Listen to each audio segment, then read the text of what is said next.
para kekasih Yesus Kristus, dimanapun saudara berada dan bagaimanapun keadaanmu pada pagi hari yang sejuk ini. Apakah saudara sedang kurang enak badan yang membutuhkan perawatan, atau saudara sedang menghadapi berbagai pergumulan karena keadaan perekonomian, pekerjaan, dan lain sebagainya? Biarlah semuanya ini kita bawa di dalam nama Tuhan, karena roh Tuhan yang ada di dalam diri kita jauh lebih besar dari perkara yang kita hadapi, dan roh yang sama juga jauh lebih kuat untuk mengatasi semua penyakit yang boleh mengintervensi tubuh kita. Dan kalau saudara sekarang sedang merencanakan pekerjaan untuk berkarya pada hari ini, atau mungkin buat satu ibadah ucapan syukur karena kelahiran atau dan lain sebagainya, biarlah kita lakukan ini untuk kemuliaan Tuhan.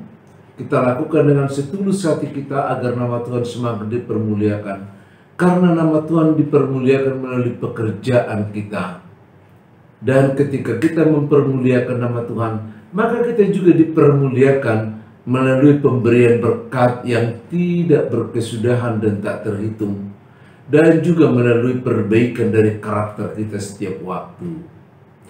Saya Pendeta Wilson Tubing dari Gereja GKP Romangun menyapa kita semua pada hari ini dengan firman Tuhan yang tertulis di Yohanes 16 ayat yang ke-7. Demikian bunyinya, "Namun benar yang kukatakan ini kepadamu adalah lebih berguna bagi kamu jika aku pergi. Sebab jikalau aku tidak pergi, penghibur itu tidak akan datang kepadamu. Tetapi jikalau aku pergi, aku akan mengutus dia kepadamu." Saudara-saudara, melalui teks ini kita diingatkan bahwa Yesus telah menubuatkan sebelumnya tentang kepergiannya untuk naik ke surga. Selain juga untuk mempersiapkan tempat bagi kita, selain juga melaporkan semua pekerjaannya karena dia telah menyelamatkan kita, selain mengambil posisi sebagai imam besar yang akan mendoakan kita di sisi Bapa, tapi kepergiannya ke surga juga untuk mengubah banyak hal dalam diri kita, karena kita tidak akan ditinggalkan secara sendirian, tapi roh penghibur itu, Parakletos itu, akan diutusnya kepada kita dan akan menyaksikan Yesus Kristus. Dengan demikian kita juga akan menghidupkan dan dihidupkan dengan pengalaman serta di dalam pengetahuan di dalam Kristus. Tuhan Yesus tahu mana yang terbaik untuk kita. Ya, mungkin kita tidak begitu tahu apa yang terbaik bagi kita. Hanya kita ingin yang terbaik bagi kita.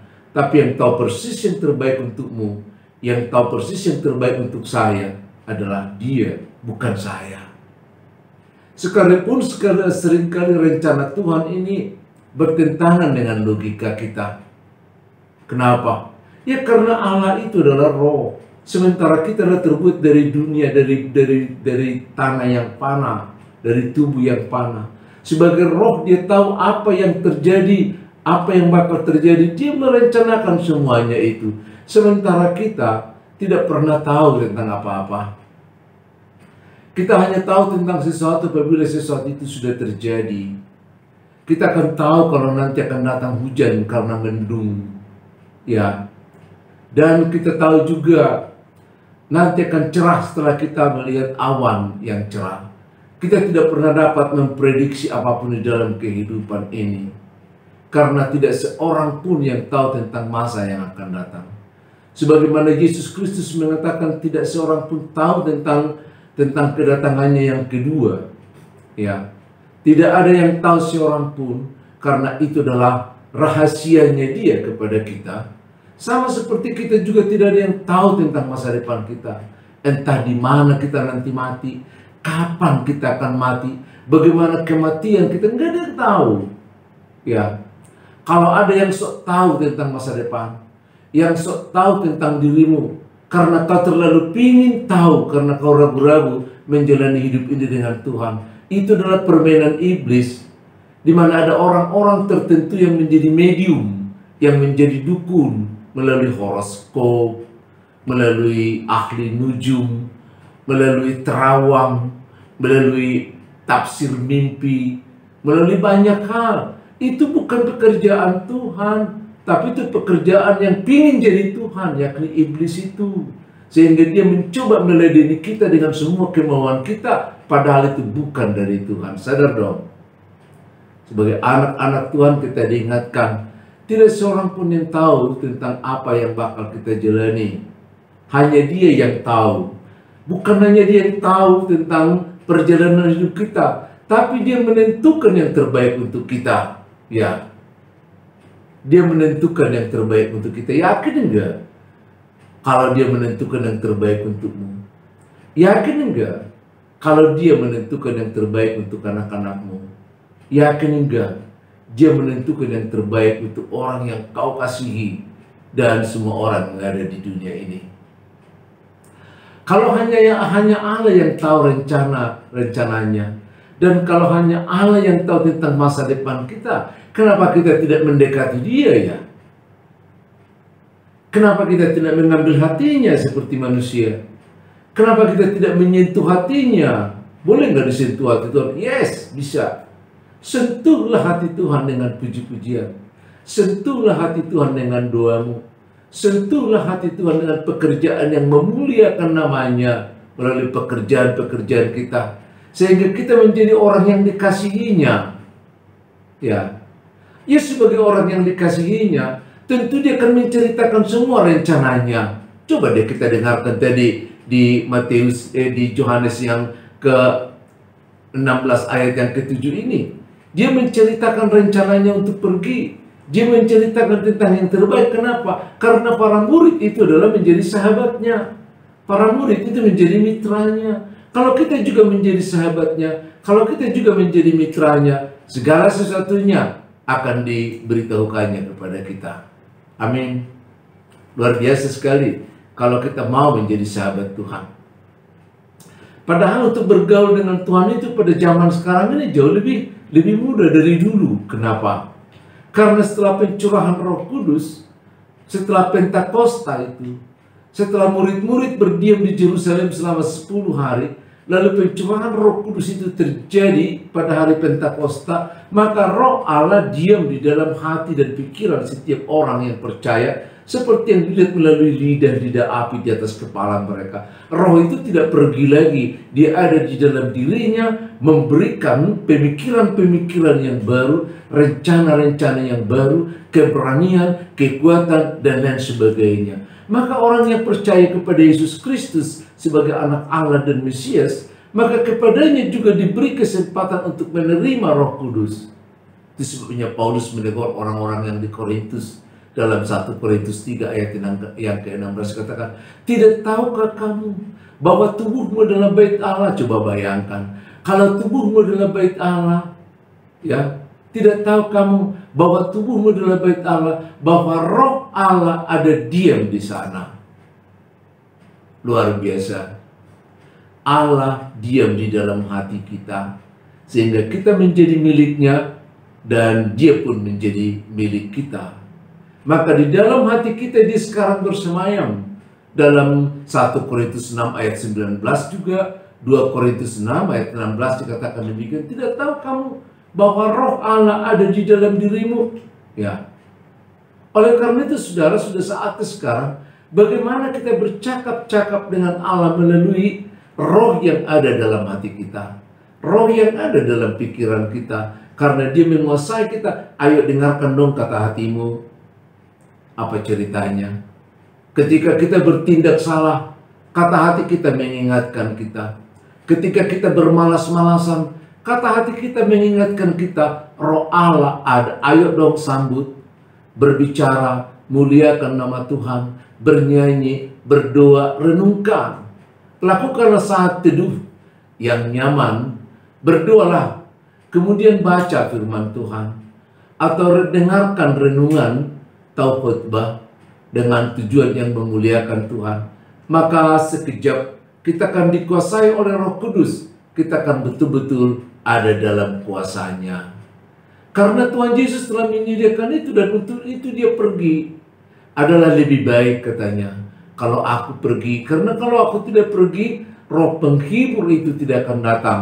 Tapi dengan aku pergi, maka aku akan mengirimkan roh penghibur yang akan menguasai kita. Sehingga kita tidak melihat Tuhan lagi di luar mata kita, tapi kita akan merasakan Allah di dalam diri kita. Luar biasa. Dengan semangat demikian, mari kita berdoa untuk saudara-saudara kita yang sakit. Saudara-saudaraku, saya teringat dengan apa yang dikatakan di Yakobus 5 ayat yang ke-14. Dikatakan, kalau ada orang yang sakit di antara kamu, baiklah ia memanggil para penatua, supaya mereka mendoakan dia, serta mengolesnya dengan minyak dalam nama Tuhan. Saudara-saudaraku yang merasa tidak enak badan, yang merasa sakit saat ini, kami boleh diingatkan dengan nama-nama yang ada sama kami. Dan kalau nama saudara ini juga kami bawakan, kita bawakan dalam doa ini, tolong kami di WA atau di SMS atau di telepon, agar nama saudara juga boleh kita doakan kalau saudara sedang mengalami pergumulan atau dalam keadaan sakit. Kami berdoa kepada Nyonya Siagian Boru Manalu yang sudah bertahun-tahun ini tergeletak dan tidak bisa menggerakkan tubuhnya sebagaimana mestinya.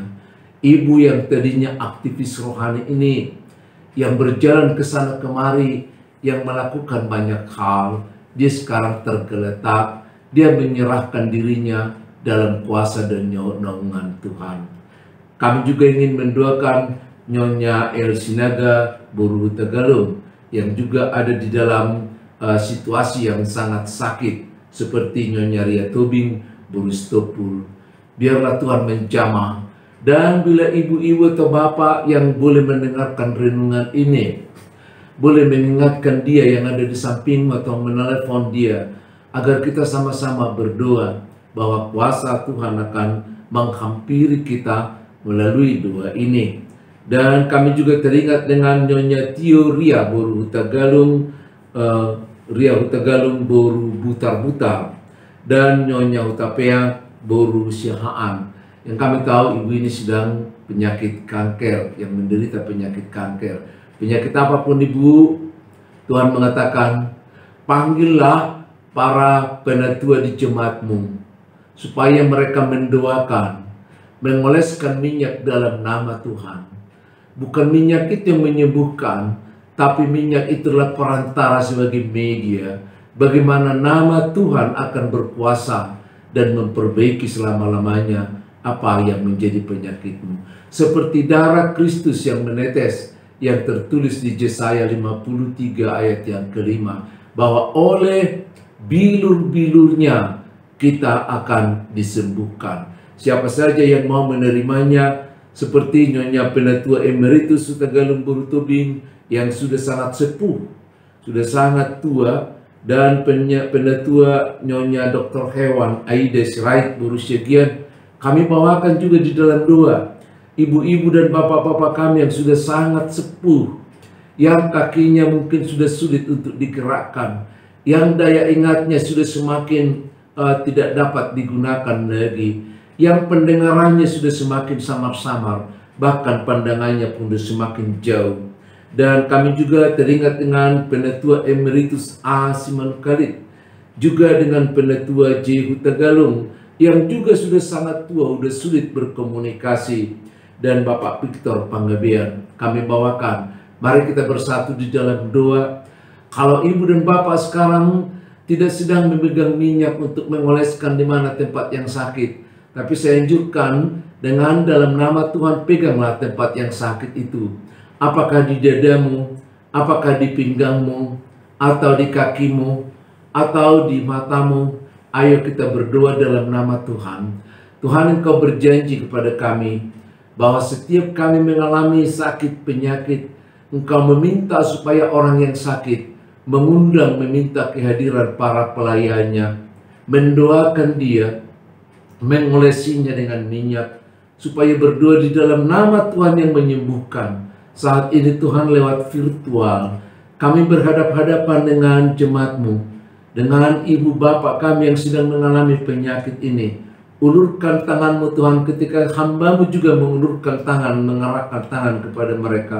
Biarlah tangan yang Kau arahkan ini Tuhan sebagai tangan para penetua yang boleh mengoleskan segala sesuatunya dalam nama Tuhan. Dan melalui doa kami Tuhan, disembuhkan mereka, dikuatkan mereka dalam kuasa Tuhan. Karena Engkau yang berjanji kepada kami bahwa oleh darah-Mu maka kami akan dipulihkan kembali. Biarlah pemulihan ini, penyegaran ini terjadi kepada siapapun Tuhan yang mengakui Engkau adalah Mesias, anak Allah yang hidup. Karena kami percaya atas pertolongannya, karena kami percaya atas kuasanya, dan kami percaya dengan janji-janjinya, kami percaya dengan penyembuhan yang daripadanya. Dalam Yesus Kristus, Tuhan yang memulihkan. Amin.